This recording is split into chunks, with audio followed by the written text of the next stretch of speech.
धरेन्द्र नंदिनी विलास बंधु बंधुरस फुरद्दिगंत संतति प्रमोद मान मानसे कृपा कटाक्ष धोरिणी निरुद्ध दुर्धरापदी क्वचिच्चिदंबरे मनु विनोद में तु वस्तुनि धराधरेन्द्र नंदिनी। धरा कहते हैं पृथ्वी को, धरा अर्थात पृथ्वी, और धर अर्थात पृथ्वी को धारण करने वाला। तो धराधर शब्द का अर्थ हो गया पृथ्वी को धारण करने वाला। और पृथ्वी को कौन धारण करता है? पृथ्वी को धारण करते हैं पर्वत। तो धराधर शब्द का अर्थ हो गया पर्वत। और धराधर इंद्र, देखिए धराधर शब्द है और धराधर, धर के आगे जो है इंद्र शब्द लगाया तो धराधरेंद्र ऐसा बन गया। धराधरेंद्र, इंद्र अर्थात राजा, जो धराधर अर्थात पर्वतों का जो राजा है, अर्थात पर्वतराज हिमालय की बात कर रहे हैं। धराधरेंद्र नंदिनी, उस धराधरेंद्र की नंदिनी, नंदिनी अर्थात पुत्री, उस धराधर की पुत्री, धराधर पर्वतराज हिमालय की पुत्री कौन है? भगवती पार्वती। तो यहाँ पर इतने पद से इन्होंने भगवती पार्वती का स्मरण किया है। रावण की शब्दावली देखिए, लंकापति रावण ने कितने सुंदर शब्दों में भगवती पार्वती का स्तवन किया है। धराधरेंद्र नंदिनी विलास बंधु बंधुरस।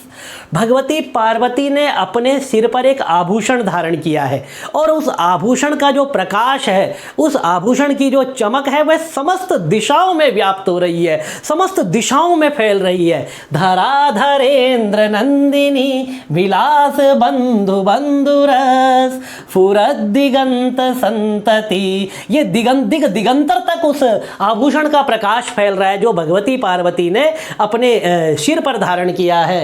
विलास बंधु बंधुरस फुरद्दिगंत संतति, ये समस्त दिशाओं में फैल रहा है। और इस प्रकाश को देख करके प्रमोद मान मानसे, भगवान शिव का जो मन मानस है, भगवान शिव का जो मन है वह प्रमोद, प्रमोद अर्थात प्रसन्न हो रहा है।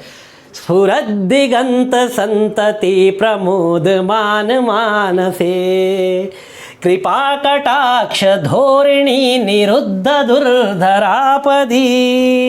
जिनकी निरंतर कृपा दृष्टि से, भगवान शिव की जिस पर निरंतर कृपा दृष्टि पड़ जाती है, कृपा कटाक्ष धोरिणी निरुद्ध दुर्धर आपदी। तो निरुद्ध दुर्धर आपदी, कृपा दृष्टि से जो कठिन से कठिन आपत्ति होती है, बड़ी से बड़ी मुश्किल होती है, उसका भी निवारण हो जाता है। निरुद्ध दुर्धर, निरुद्ध जो आपदा होती है, दुर्धर, दुर्धर अर्थात जो बहुत कठिन होती है, जिसको पार करना मुश्किल होती है, ऐसी जो आपदाएं हैं वह आपदाएं भगवान शिव की कृपा दृष्टि से सहज ही जो है दूर हो जाती है। और ऐसा क्यों होता है? क्योंकि भगवान शिव का मन प्रसन्न रहता है। क्यों प्रसन्न रहता है? तो धराधरेंद्र नंदिनी विलास बंधु बंधुर फुरद्दिगंत संतति प्रमोद मान मानसे।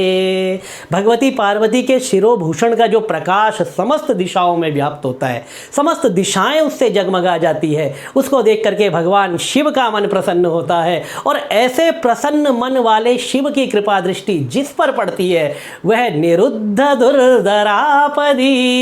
जितने भी निरुद्ध दुर्धरापदी, जितनी भी कठिन से कठिन समस्याएं हैं, वो कृपा कटाक्ष धोरिणी, कृपा कटाक्ष पढ़ने मात्र से ये निरुद्ध दुर्धरापदी, जितनी भी कठिन समस्याएं हैं सारी की सारी दूर हो जाती है। और भगवान शिव का मन प्रसन्न क्यों होता है? जब भगवती पार्वती के शिरोभूषण का प्रकाश समस्त दिशाओं में व्याप्त होता है, उससे भगवान शिव का मन प्रसन्न क्यों होता है? आइए लंकापति रावण अगली लाइन में बताते हैं।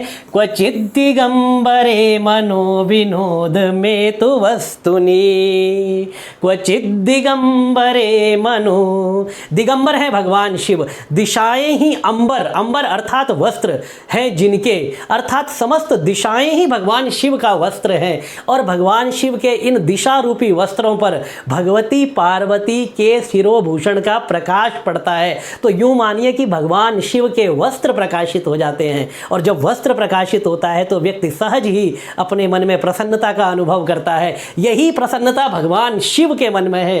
क्वचित दिगंबरे मनो विनोद में तु वस्तुनि, ऐसे जो दिगंबर तत्व है, ऐसे दिगंबर तत्व में निरंतर मेरा मन लगा रहे, ऐसे दिगंबर तत्व का निरंतर मेरा मन ध्यान करता रहे।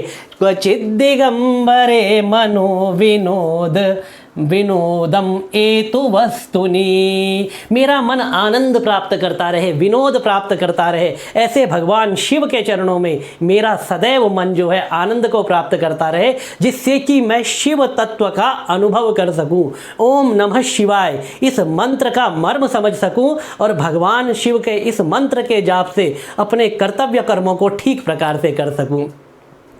क्वचित दिगंबरे मनो विनोद में तु वस्तुनि।